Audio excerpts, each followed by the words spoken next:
A ver si la podemos llevar a cabo. Aquí hay una lista con los casos que hasta ahora hemos discutido. Son estos que estoy marcando, que presentan problemas de construcción permanente y transitoria en coordenadas rectangulares y en coordenadas polares, usando conducción como el proceso de difusión clásico, más el último problema que llamó aquí simple 05, una transición hacia la incorporación de la plena de la convección, que consiste en ver cómo un campo de flujo conocido afecta la difusión. Pero le llamo la atención que si quisiéramos cubrir las tres cosas que hay aquí, que son difusión, flujo desarrollado, que es un caso de difusión pero muy especial, y permanente o no, tendríamos 2 por 2 por 2 que mirar por lo menos 8 problemas. Y si incorporamos las condiciones de contorno, que son de 3 tipos, ya son 8 por 3, 24. Y si cuando vamos a convección comenzamos a incorporar todas las cosas que hay en convección, laminar o turbulento, sin o con obstáculo,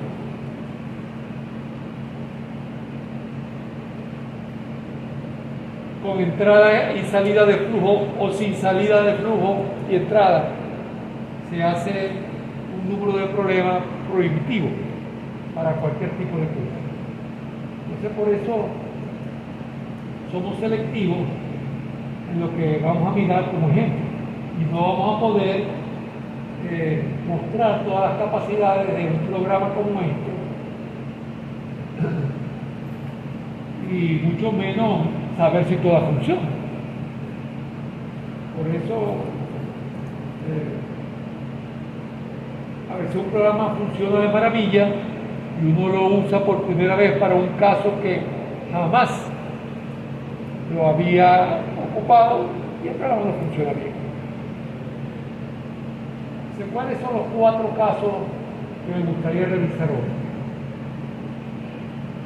4, porque algunos son simples y nos vamos a mover más rápido. Yo espero que con 2 sesiones más ya podamos terminar la actividad presencial. Yo pienso venir hasta el 8 de agosto, que es cuando termina el intensivo. Todavía falta casi un mes, porque hoy es 9, creo. Entonces, primero vamos a ver un caso que ya anunciamos: el flujo de una cavidad completamente cerrada, pero hay convección. ¿Por qué? Como lo dice el título, una pared se mueve. El fluido que está adherido a la pared es arrastrado por la misma, y como eso no tiene entrada y salida, el fluido comienza a dar vuelta. Eso es convección. Un problema que parece inofensivo, pero recuerdo haber comentado que es una prueba fuerte para cualquier código, justamente porque no hay salida de flujo. Y la salida no solamente permite que salga el fluido del dominio, sino que también sirve como una puerta trasera por la cual se bota la basura, los errores que se van acumulando durante el proceso iterativo. Luego vamos a regresar a flujo desarrollado. El que vimos anteriormente, que era pura difusión, se llama simple, y este se llama complejo, porque además del flujo salir, si yo miro una sección, como si yo mirara la rejilla allí, en el plano de la sección hay un flujo secundario. O sea, hay un flujo principal que es el aire que sale. Pero el aire no sale con únicamente velocidad normal a la rejilla, sino que hay componentes sobre la rejilla. Si yo digo que lo normal es Z y las coordenadas sobre la pared son X y Y, hay velocidad en X y velocidad en Y. Y esa complejidad la vamos a conseguir activando convección libre. Entonces, este es un ejemplo que trae varias cosas que no se habían presentado anteriormente. Luego sí vamos a pasar a un flujo convectivo, difusivo, pero más convencional.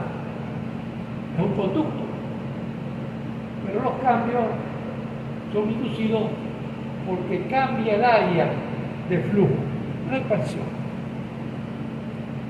Aunque la versión del método que nosotros hemos discutido acá es más adecuada para rho constante, también funciona para rho variable. Pero si ese cambio de densidad no es debido a cambio de presión, sino a cambios, por ejemplo, de temperatura.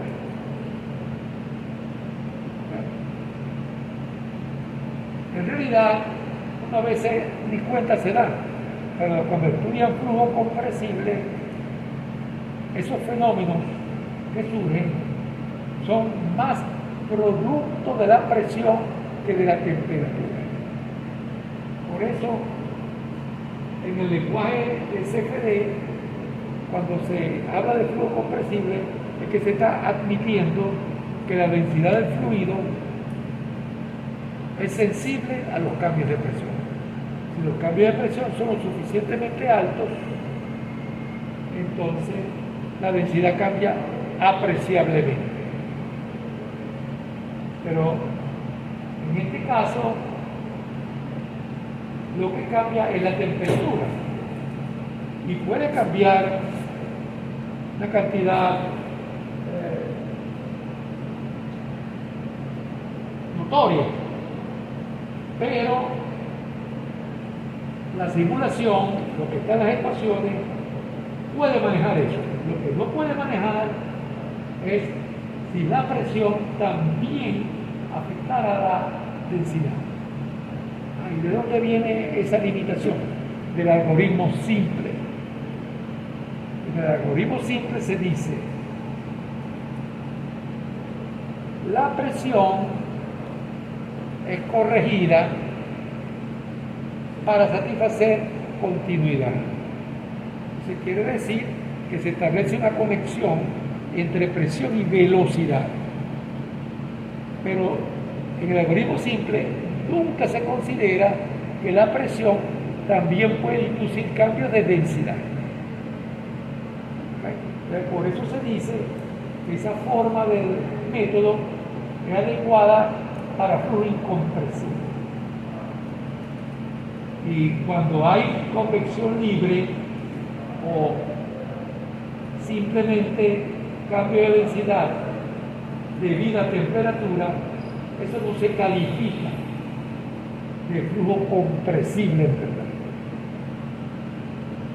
Una contradicción, porque si cambia la densidad es compresible.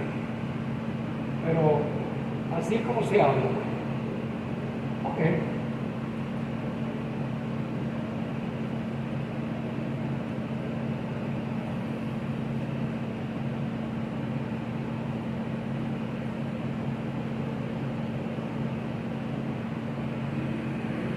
Con el número 6, identificado como M compacto, que es el 1. No se preocupe por esta sigla, que son problemas en diferentes cursos y tesis. Entonces, cada quien usaba lo que mejor les parecía para llamarlos aquí. Lo importante es que el flujo es una cavidad con una pared moviéndose. Eso es lo que realmente importa.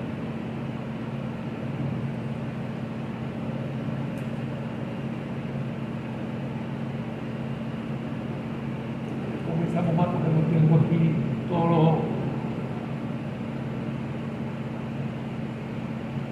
archivo, no sé por qué me lo acabo de poner. Un segundito. Ok, ahora sí.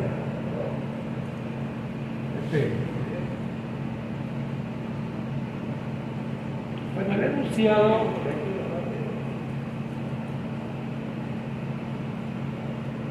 vamos a hacer esto un poquitico más pequeño.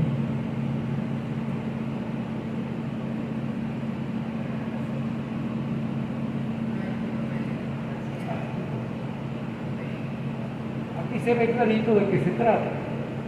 Una cavidad completamente cerrada. De las 4 paredes, 3 están a la misma temperatura que C. La superior, lo que hace las veces del techo, está a una temperatura mayor, 100. Pero lo más importante es que se mueve. Si no se moviera, este problema sería simplemente de conducción. Una lámina con 3 paredes a temperatura 0 y una a 100. El calor se distribuiría o avanzaría de la superficie más caliente hacia las menos calientes. Pero cuando esta lámina se mueve hacia la derecha, en este caso, pone ese fluido en movimiento y ya vimos que la convección va a afectar los resultados o las consecuencias de la difusión. De una vez les adelanto, ¿hay alguna manera, me pregunto, de que el problema deje de ser de conducción sin yo mover la lámina de arriba? La lámina de arriba genera lo que se llama convección forzada, porque hace falta una acción externa para poner el fluido en movimiento. Pero también existe la convección libre. Yo no hago nada, pero en la simulación incluyo el efecto gravitacional en primer lugar. Y en segundo lugar, incluyo cómo la temperatura afecta la densidad del fluido.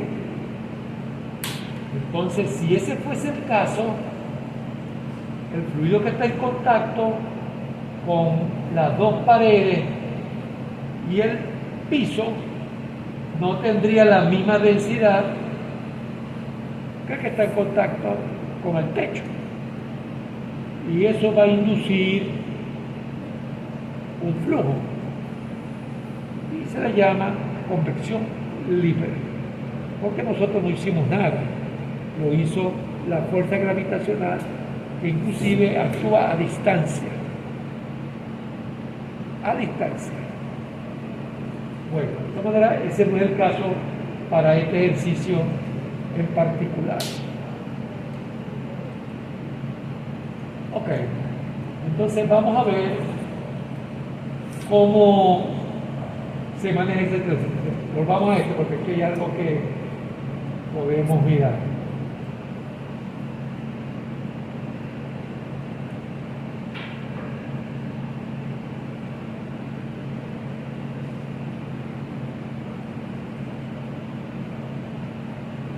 Fíjense que aquí está dibujada una malla.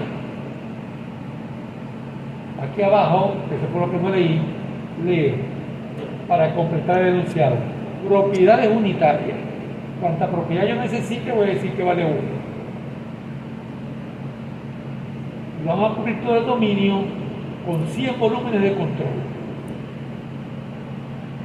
En el centro de cada volumen de control, como este punto rojo es un ejemplo, colocamos o nos imaginamos un nodo. Y en los extremos de cada fila o columna también nos imaginamos nodos. Quiere decir que la malla nodal constituiría 124 nodos, 12 por 12. Pero hay 4 nodos, que son los nodos de las esquinas, que son ficticios, que yo los resto. Entonces quedan 120 nodos. Mi afán de sacar la cuenta no es simplemente que sepamos cuánto vale, sino que se dé cuenta de la magnitud de resolver 120 ecuaciones con 120 incógnitas en general, porque aquí se conocen la temperatura contorno, pero en general un problema de esto, que es una malla sencillita, requiere de la solución, reitero, de un sistema de ecuaciones nominalmente algebraicas constituido por 120 ecuaciones con 120 incógnitas. A pie no tiene sentido, no hay vida. También nos anuncian que realicemos 50 iteraciones. Estos son problemas, los de cavidades, que son duros de matar, por lo que ya mencioné y lo reitero. Al no tener salida, la basura que está allí se hace difícil de sacarla de los cálculos. ¿Qué es la basura? Es un proceso iterativo, hay errores. Entonces nosotros quisiéramos que esos errores se fueran. Bueno, una salida de fluido ayuda. Ese no va a ser el caso en este problema.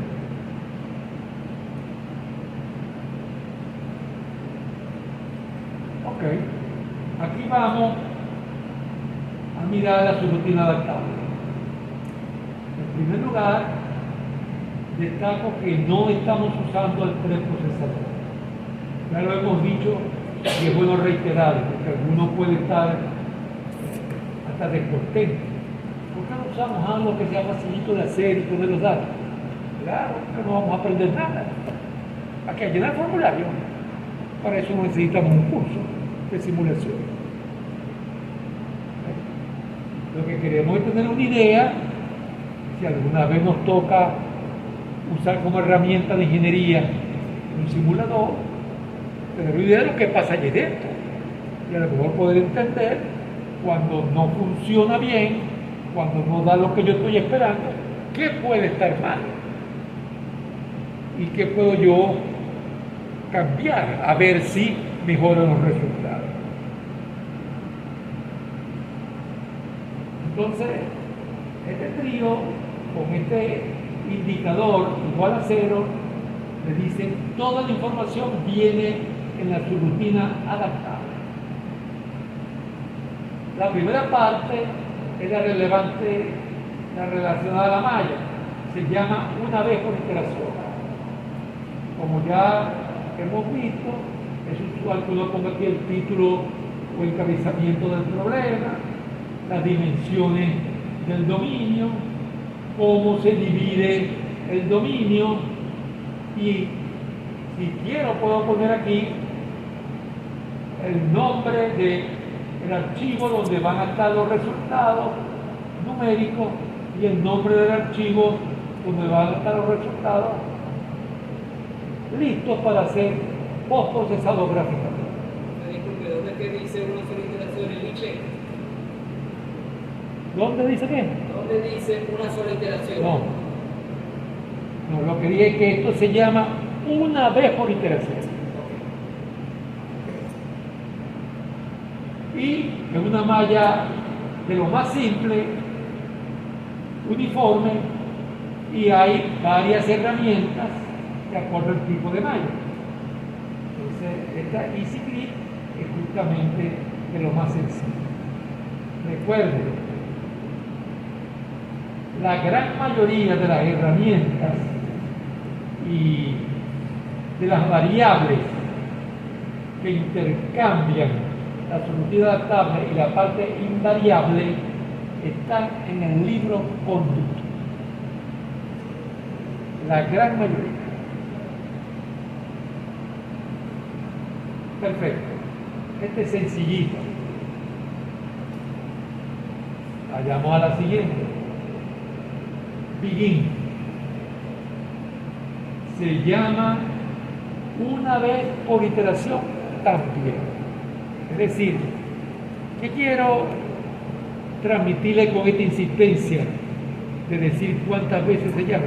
Que se den cuenta que lo que se dijo allí no hay manera de volverlo a cambiar. ¿No hay manera? De cambiar. Porque eso se llamó una vez por iteración. No hay manera de cambiarlo durante la iteración. No hay manera de hacer nada.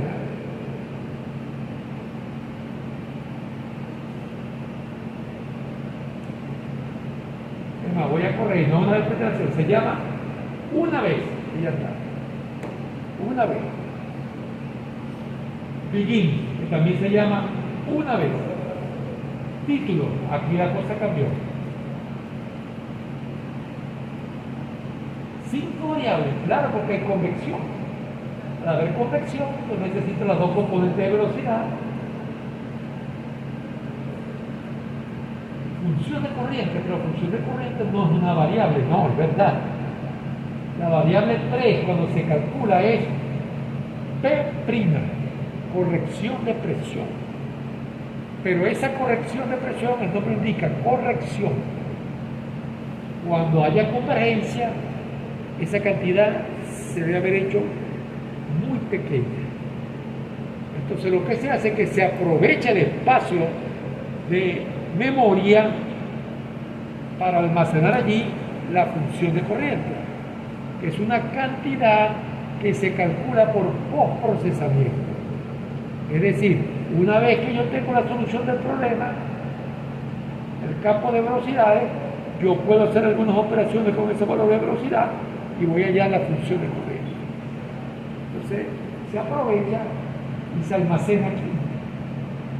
Un almacenamiento que durante los cálculos se utilizó para corrección de presión. El título 4 es temperatura, pero la presión, ¿por qué la pusieron en el 11? La presión se calcula, pero no es porque hay una ecuación que me dice, una ecuación diferencial que me dice cuánto vale la presión, no. Hay una ecuación diferencial que me dice cuánto vale U. Hay otra ecuación diferencial que me dice cuánto vale B. Hay otra ecuación diferencial que me dice cuánto vale T. Y la ecuación de continuidad de la masa se manejó, se manipuló y se convirtió en una ecuación de P'. Conclusión, no hay una ecuación diferencial para P. Pero ¿puedo yo calcular P? Claro, no estás calculando la corrección.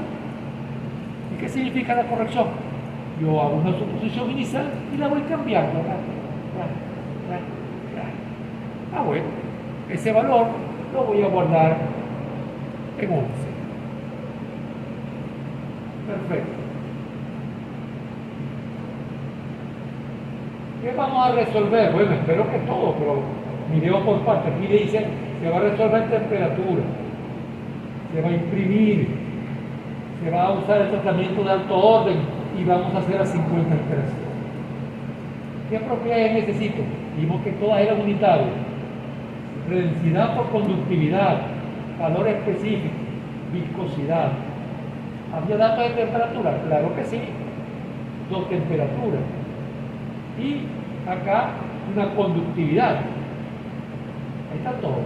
Hay 1, 2, 3, 4 propiedades físicas y 2 que son condiciones de control.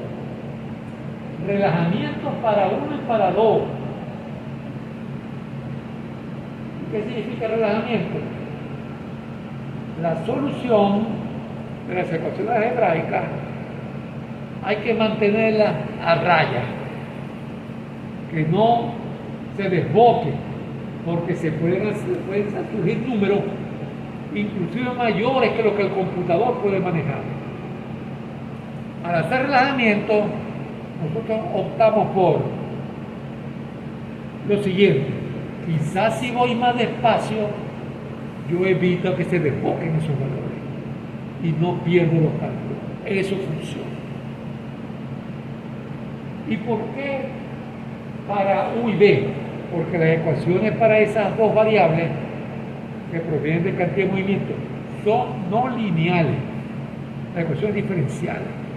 ¿Qué significa? La incógnita está a un exponente distinto de 1. La energía, en general, no es lineal. A veces, para casos particulares lo puede ser, pero en general no.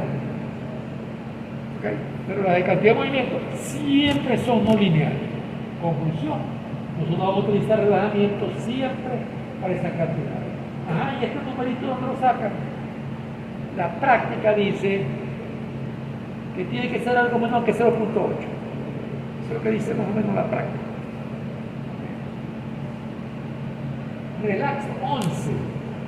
También relajamiento para presión. Pero sí que presión nunca se obtuvo de una ecuación diferencial. Cierto. Pero ¿cómo se obtiene? Corrigiéndola, sumándole P'. Y P' se obtuvo de una ecuación. Entonces puede ser que yo tenga que frenar P'. Otra vez, no tomo el 100% de P', sino el 80%. Y así voy más deprisa. Entonces la idea es, ok, voy a sacrificar velocidad por seguridad. Este algoritmo, que se llama simple, es el más lento de todas las versiones que existen. Fue el primero y el más lento. Pero se dice, si un problema converge con el simple, está abierto que converja con cualquier otro. ¿Okay? Lo único es que si tú te quedas con el simple, va a ser muy lento. De pronto, si tú vas a mirar ese problema exhaustivamente, te conviene mirar otra opción para ir un poquitico más rápido. Ya sabes que esa familia de algoritmos basada en el simple funciona. Es una familia porque hay como 4 o 5 casi con el mismo nombre. Y hay otro. Perfecto. Aquí se va a resolver también de 1 a 3, no solamente temperatura, claro. ¿Qué significa resolver de 1 a 3? Velocidad en X, velocidad en Y y P'. Se va a imprimir también presión. Este valor de temperatura, 0, se impuso en todas partes. ¿Okay? En todas partes, eso es lo que dice aquí. Pero el techo no tiene eso, correcto.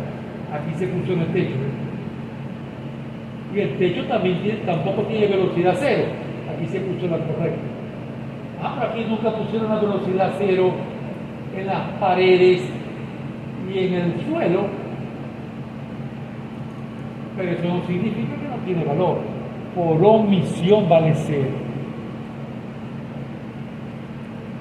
¿Okay? No todos los lenguajes de programación tienen esa característica. Muchos lenguajes de programación, si tú no dices nada y tratas de usar esa variable, te da error. Valor no declarado. Pero el Fortran, no. ¿Puedo yo cambiar eso en el Fortran? Sí. El Fortran tiene 400.000 opciones. El asunto es que uno las maneje todas, porque las sepa todas. ¿Y por qué tiene tantas opciones? Bueno, porque el Fortran fue uno de los primeros lenguajes y ha estado asediado, porque no hay otro nombre, por gente por programas que lo quieren desplazar. Entonces, para mantenerse en la pelea, ha puesto un montón de opciones que permiten eliminar cosas que a la gente no le gusta, y a veces al revés, incorporar cosas que a la gente le gusta. Pero tiene muchísimas opciones para compilar. Es una dificultad. Perfecto. Eso se llama también una sola vez. Ahora sí. Density bound se llama una vez por iteración. Entiendan bien, cuando yo digo una sola vez que yo no puedo echar para atrás. Esto, de las dos primeras. Pero lo que yo escribo en dense puede cambiar las cosas, porque se llama una vez por iteración. Pero aquí no hay nada. Claro, no hay nada. ¿Por qué? Porque la densidad no va a cambiar. Y en bound, ¿por qué no hay nada? Porque no hay entrada ni salida. Específicamente en bound lo que se trabaja es la salida. Ya vamos a ver que es una guerra. Perfecto.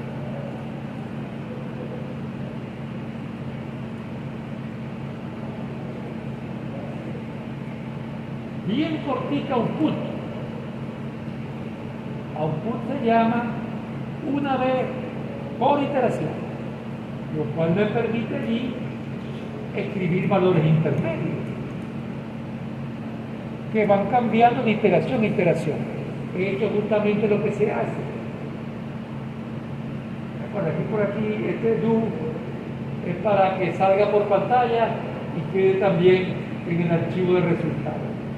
Ahí vemos lo que se va a imprimir en cada iteración, el número de iteración y las velocidades y la temperatura en un nodo en particular y dos cantidades que se llaman S-sub y S-max.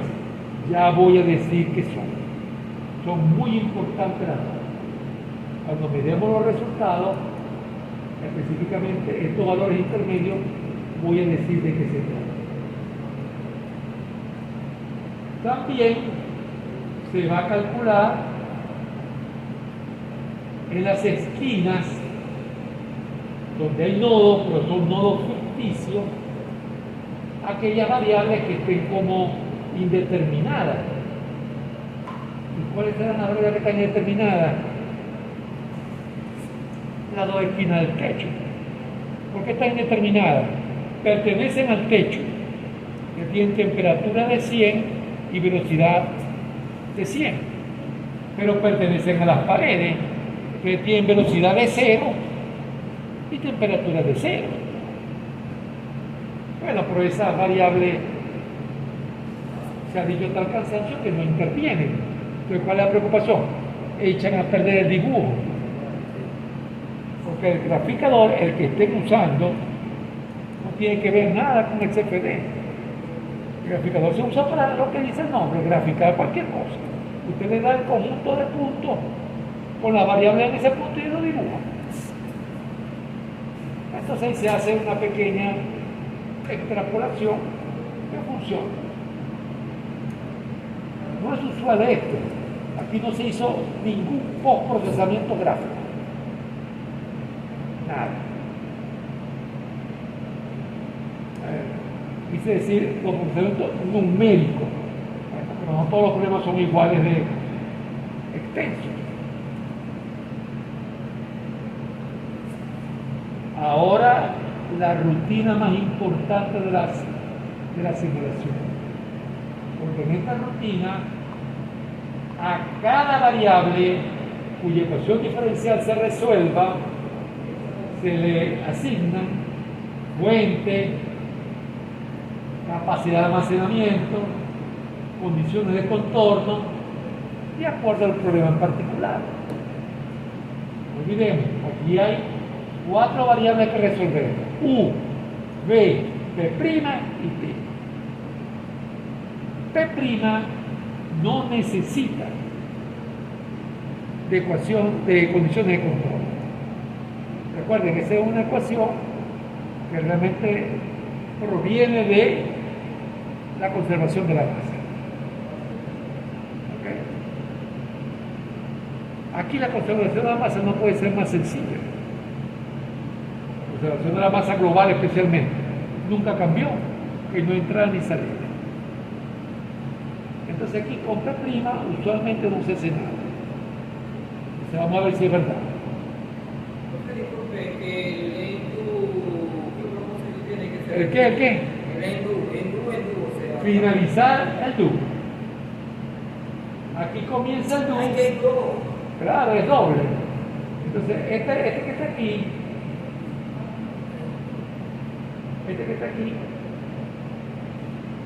finaliza este que está acá. Y este que está aquí, finaliza el primero. No me he dado cuenta que esto permitía rayar. Bueno, entonces dice aquí, si está resolviendo U o está resolviendo B, el coeficiente de difusión es la viscosidad. Eso es lo que dice aquí. Perfecto.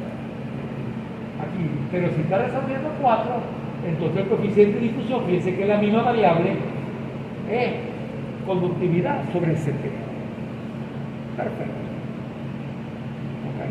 Entonces ahí se ve claramente que de acuerdo a la variable que se está resolviendo, él va a seguir una ruta y nosotros debemos haber asignado las cantidades correctas.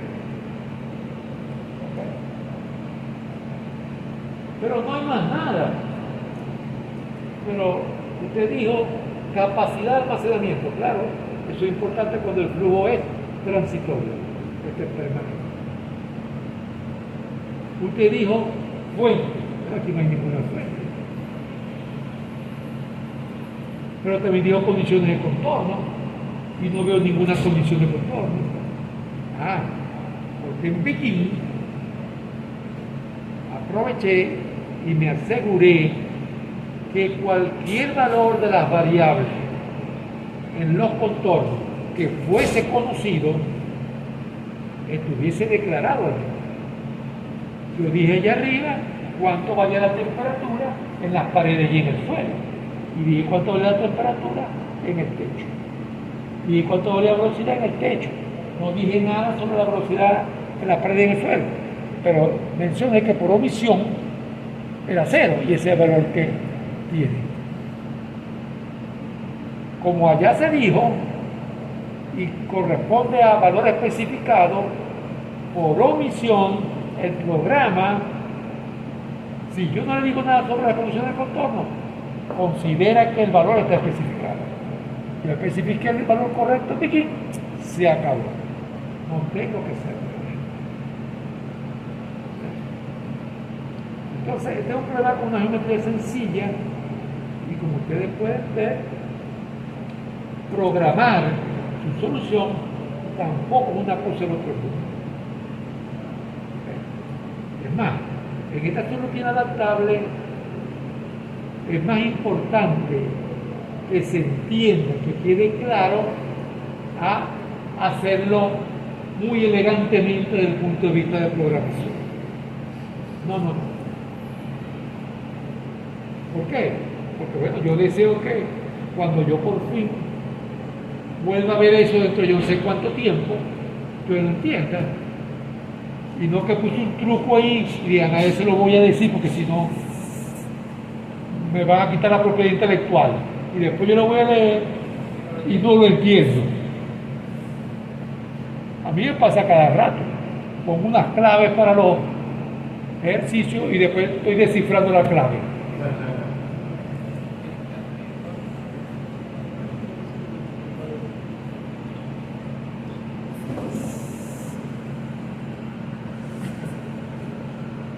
Ok, ejecutamos y hacemos todo eso. Y aquí miremos los resultados.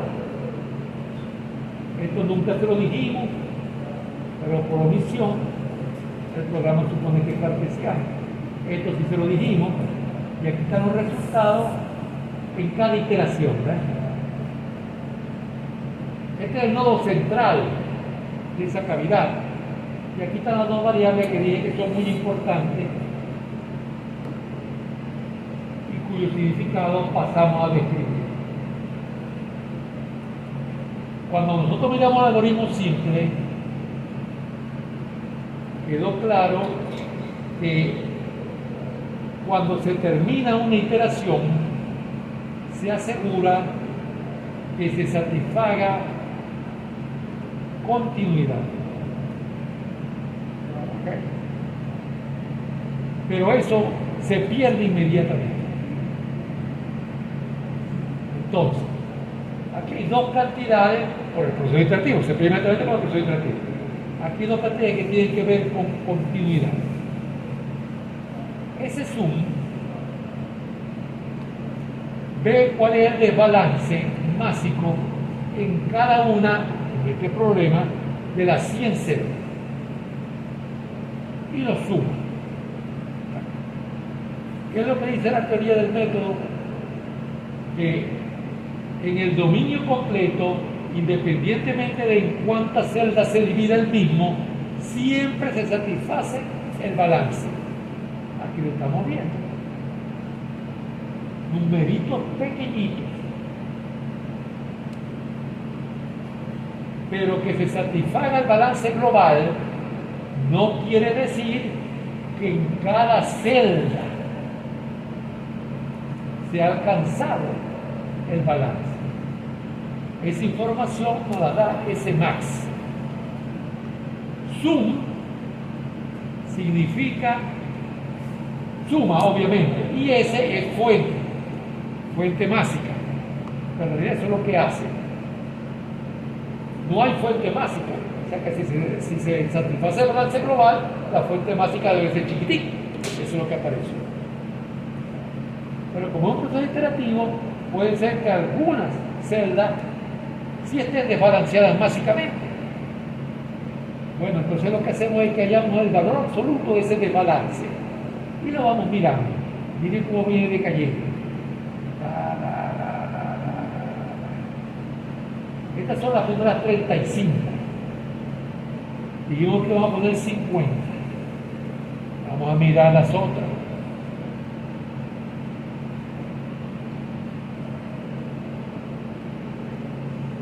Cuando llegó a 50, el desbalance másico máximo es de 10 a la menos 4. Y el desbalance global, que lo doy como muy bueno, siempre es a la menos 7. Si yo veo los valores de las tres variables que se están monitoreando, observo que ciertamente las componentes de velocidad están cambiando, pero muy lentamente. Y lo mismo le pasa a la componente de temperatura. ¿Cuál es el valor óptimo de este desbalance máximo? Bueno, si esto significa que está balanceado, que es lo que yo espero si está programado bien el método, debe ser cercano a esto. Bueno, se dice que si era menos 6, es magnífico. Pero aquí está la menos 4. Claro, advertimos, en un dominio cerrado es difícil satisfacer los balances en todas las celdas. Siempre quedan algunas que están muy bien balanceadas y otras que no tanto. Entonces, cuando hay un problema en una cavidad, especialmente si hay convección libre, aquí no la hay convección libre, hasta a la menos 3 se acepta. Hasta la menos 3 se acepta. ¿Okay? O sea que este resultado está dentro de lo que se espera. ¿Qué otra información aparece aquí? La ubicación de los nodos. Si yo quiero saber dónde está el nodo 6,6, voy aquí. Y una X de 4.5 y una Y de 4.5. Pero puedo saber yo dónde están los nodos de velocidad con respecto a la celda. Sí, eso lo puedo saber, pero el product, aunque no es nada del otro mundo, no lo tiene incorporado a celda. ¿Y puedo yo calcular dónde está? Claro. Vamos a recordarlo, lo hemos recordado varias veces, no está de más hacerlo otra vez.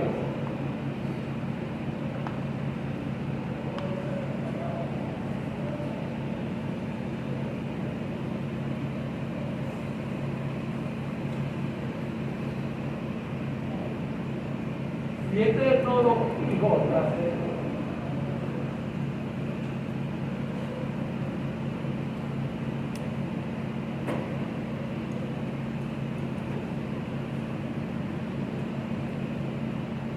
Aquí se almacenan densidad, temperatura, presión, conductividad, viscosidad, prácticamente todo, menos tres cosas. No se almacena uno, que se almacena aquí, en la cara. No se almacena B, porque se almacena en la cara. ¿Cómo que en la cara? Se almacena en cara al cual ella es normal. O sea, la cara este y en la cara oeste. Y beta punto. Y no se almacena función de corriente porque se te calcula que se entiende. Pero función de corriente no me preocupa, esa es por fósforo si se entiende. Lo que sí me preocupa son U, B, T y esas cantidades se calculan tal como aparece. Esto se llama malla desplazada. Si todo se calculara aquí, el método se llama de malla colocada. ¿Existe una versión de este método con malla colocada? Claro que sí.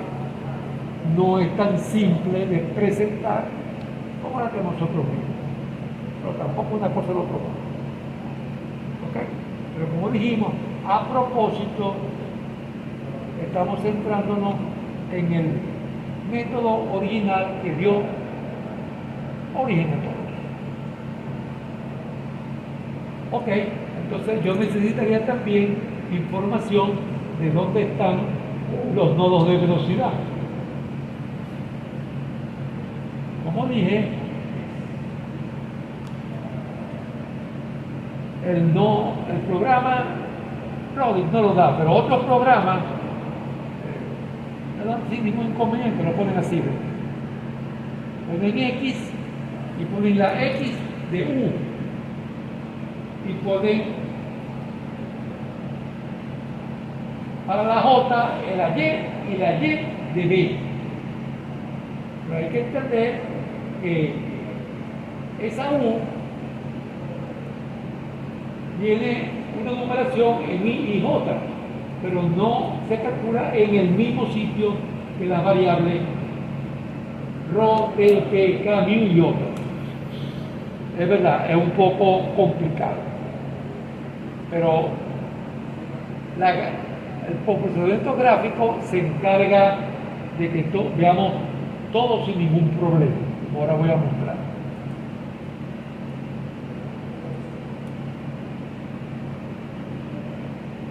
Ok.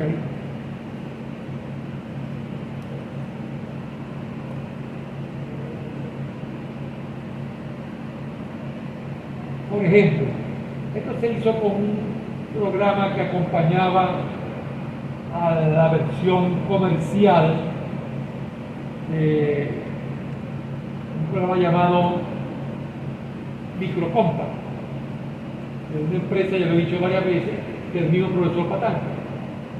Entonces, aquí está la línea de corriente. Aquí ustedes ven círculos y ven la flechita que representa el vector velocidad. Se puede hacer con otros programas graficadores. Quizás más adelante veamos. Yo voy a dejar una sesión de las dos que espero que podamos hacer antes de finalizar las actividades presenciales, donde vamos a mirar graficador y preprocesador para que no vayamos en cero. Entonces aquí ven ustedes la línea de corriente y ven claramente la recirculación inducida por el movimiento de lo que hace las raíces del techo.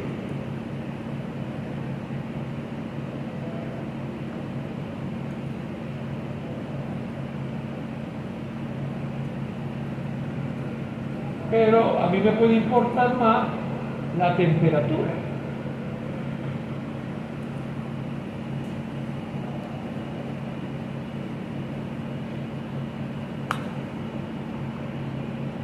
Lo anterior era una línea de corriente, ¿no? ¿Perdón? Lo anterior era la línea de Sí, corriente. señor, línea de corriente.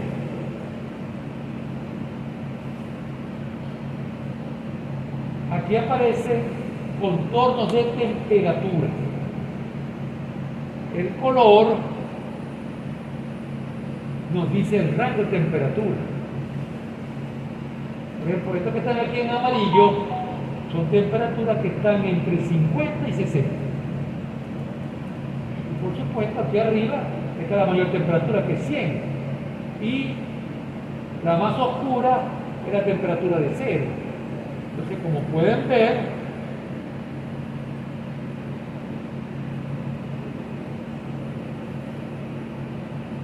hay una distribución de temperatura que se ve afectada por el movimiento inducido por la placa. Pero este es convección forzada. También se puede conseguir un efecto semejante con convección libre. Y esto lo vamos a ver ahora dentro de un rato en otro problema, donde vamos a activar la convección libre.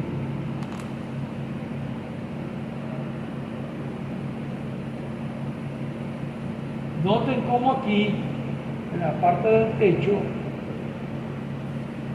los contornos o las franjas están cercas entre sí. ¿Qué significa eso?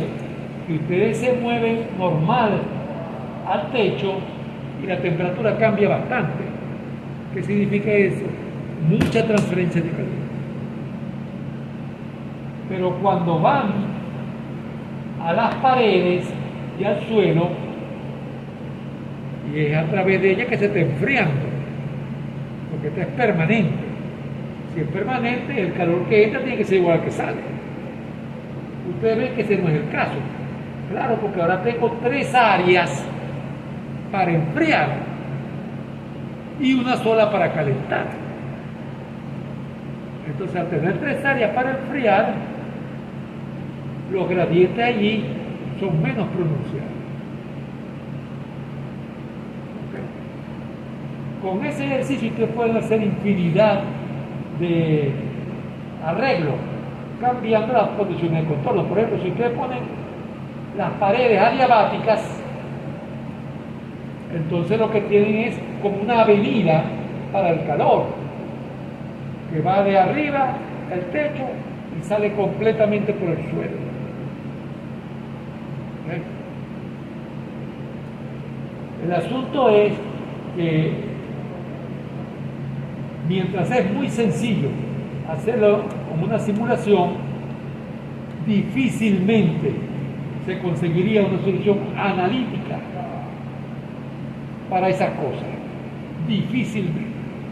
Por no decir que no existe. En verdad, no puedo jurar que no existe. Pero difícil debe ser.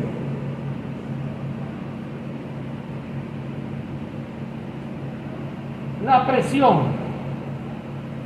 Es interesante ver qué le pasa a la presión aquí. Y los valores.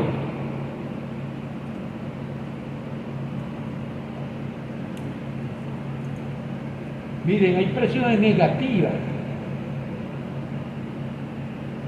¿Cómo es eso que hay presiones negativas? ¿Qué es eso? Una presión de vacío. Eso está cerrado. No puede ser eso. O sea, la presión atmosférica ahí no juega ningún papel. Bueno, en realidad la presión, el programa lo que hace es que en esta punta, en la inferior izquierda, arbitrariamente dice la presión ahí vale 0. Después que calcula las presiones, como por procesamiento numérico, el programa dice, ahí la presión vale 0. Ah, pero ahí me dio menos 800. Bueno, súmale a todo 800 para que ahí valga 0. ¿Pero estoy cambiando el de presión? No. ¿Cómo que no? Claro que no. En flujo incompresible, el nivel de presión no significa nada. Lo que es importante es la diferencia de presión. El flujo compresible sí significa el nivel.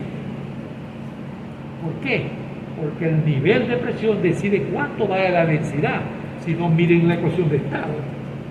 P sobre ρ igual a LT. ¿Ves? Entonces, cuando el flujo es incompresible, ustedes pueden poner la presión referenciándola con respecto a lo que ustedes les venga en gana.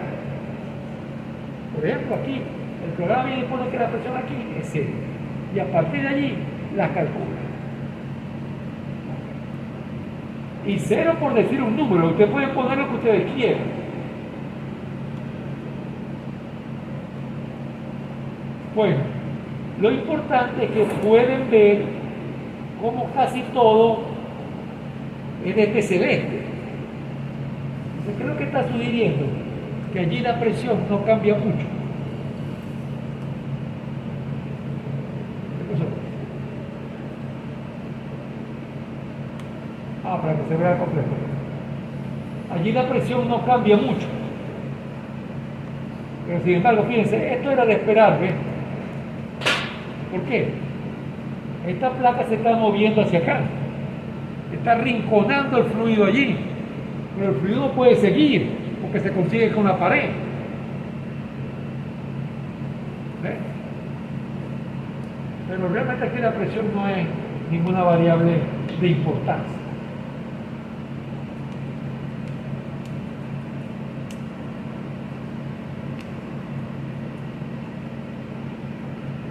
Diríamos la velocidad vertical, sus valores numéricos. Ya saben dónde se calcula la velocidad vertical. O sea que si yo miro aquí el nodo 66, estaría aquí, este que está aquí, este 554, no es en el centro, allí, sino en la cara sur. ¿Okay? Pero miren, esto es una malla pequeña. Y ver todo ese montón de números es difícil de sacar conclusiones. Pero si yo hago un procesamiento numérico, sí puedo ver las cosas con más sentido. Entonces, esta es la velocidad B. Me doy cuenta que a veces va hacia arriba, a veces va hacia abajo. Y que si yo, en una línea como esta amarilla, miro el perfil, bueno, hasta luce, no tiene la tendencia de decir parabólico. ¿Lo ven? Hasta cierto punto. Porque aquí tiene que bajar. En una parte va a bajar. Entonces, en un nivel de detalle,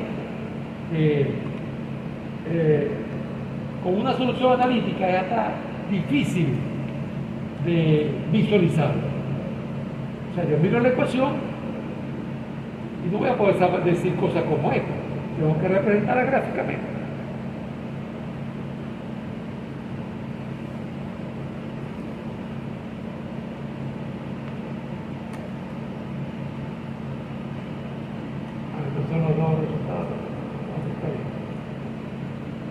Bueno, esto es todo lo que tenemos sobre ese problema.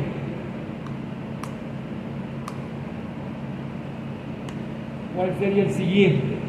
Vamos a ver. Convección libre laminar